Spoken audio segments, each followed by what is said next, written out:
Well, I showed you the example where what I would do is I would take the $100,000, okay, and instead of buying one house, I would put 20% down or $20,000, okay, into 5 houses.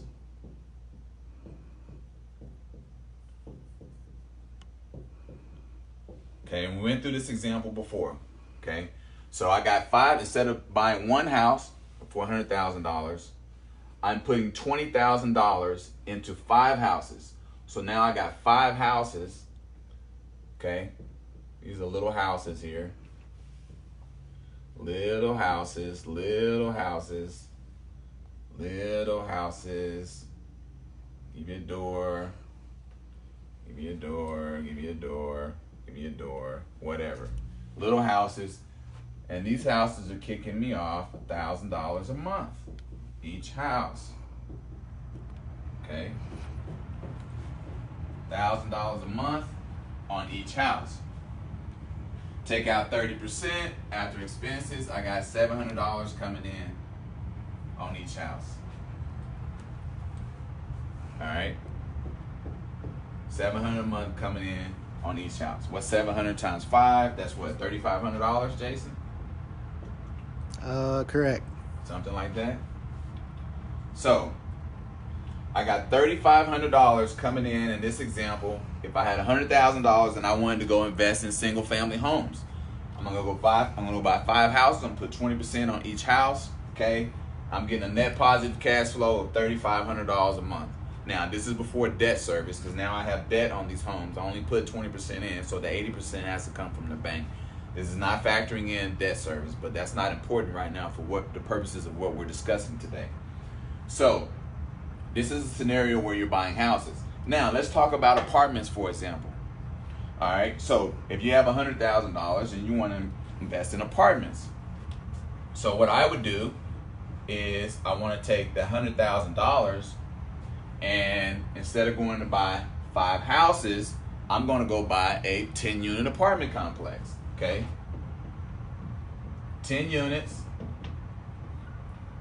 My $100,000 represents 20% equity or down payment into a property. So now, how much does $100,000 buy you in real estate? In this example, I got 5 houses for $100,000. So that's what? That's $500,000. So I'm going to go buy a $500,000 apartment complex. Okay, $100,000. That's my 20% down payment. I'm going to go buy a $500,000 apartment complex. So now what do I owe? I owe $400,000, right? And I'm going to go finance. I'm going to go finance the $400,000. Now, what do these 10 units get me in rents?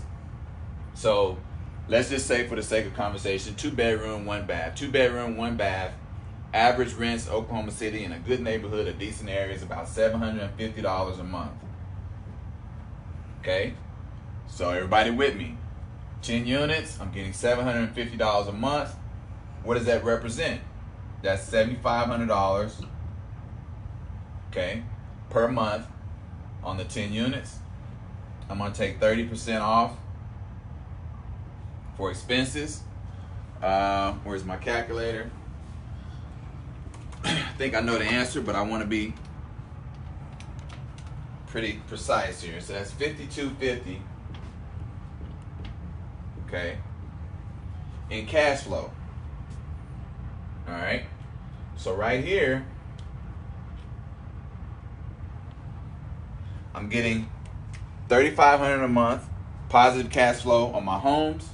Same $100,000, I'm getting $5,200 on my apartments. Now, there's a lot of assumptions here. I'm assuming that I'm going to get $750 a month in rent.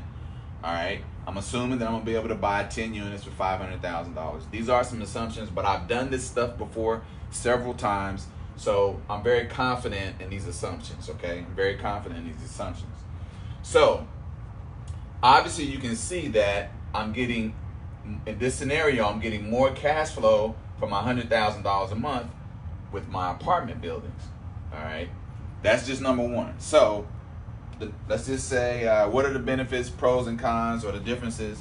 One difference is cash flow. You can get more positive cash flow investing in apartments with the same amount of money. Now, here's how apartments and homes differentiate the most. These homes that I bought over here, they're worth $100,000. Let's assume that these houses are completely remodeled, top finishes, and I'm commanding the highest amount of rent at $1,000 a month. How much are these homes worth? Right? In a great market, in a great location, a great neighborhood.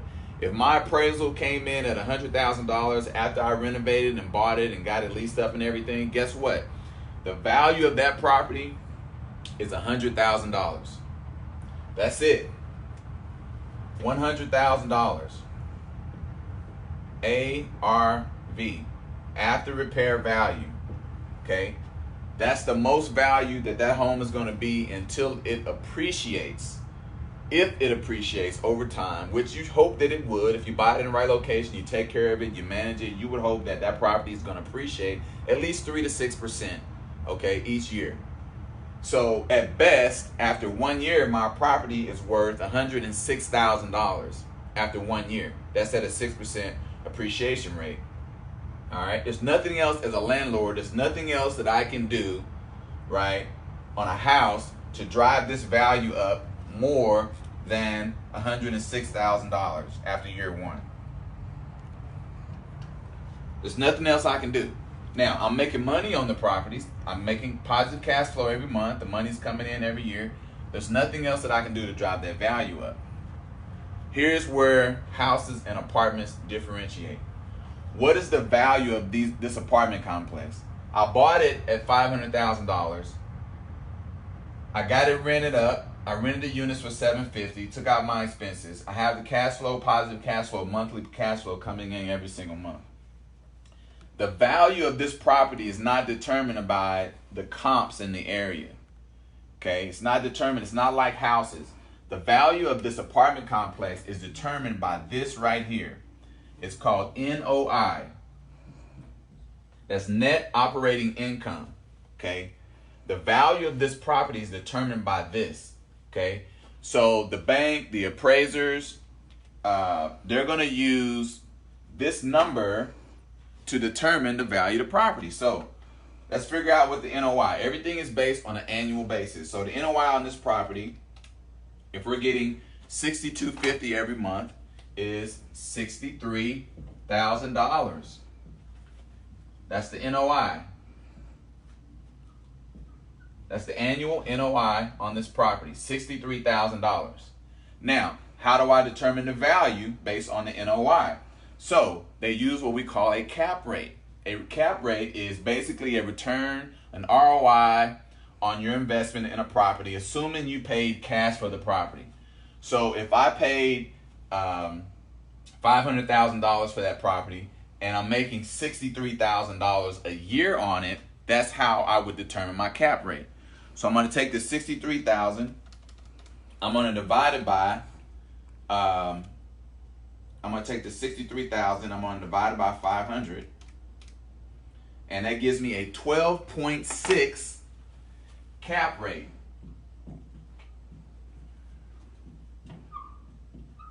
So I know some of you out there have been asking me about cap rates. So today's your day to learn a little bit more about it. This is how you determine a cap rate.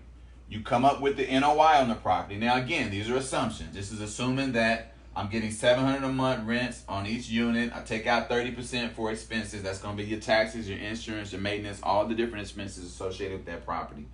Okay. This is the monthly rent times that times 12. That gives you the $63,000 in annual net operating income. Okay. And then you take this number divided by that number, and that gives you the cap rate, 12.6%. Now, 12.6% is a great cap rate. You can't get this anywhere in the market right now. The average cap rate nationwide right now, I think, is 5.6%, something like that. That's on average. If you go to the East Coast and you go to the West Coast, I mean, that drops dramatically. I think average caps is 3%, 3.2 in New York. It's even lower than that in California. That's why all of the people from the West Coast and some from the East Coast as well, they come to places like Oklahoma to invest because their cap rates are so low that they have to pay an exorbitant amount to buy a property, and they're getting a low amount, very small margin of return.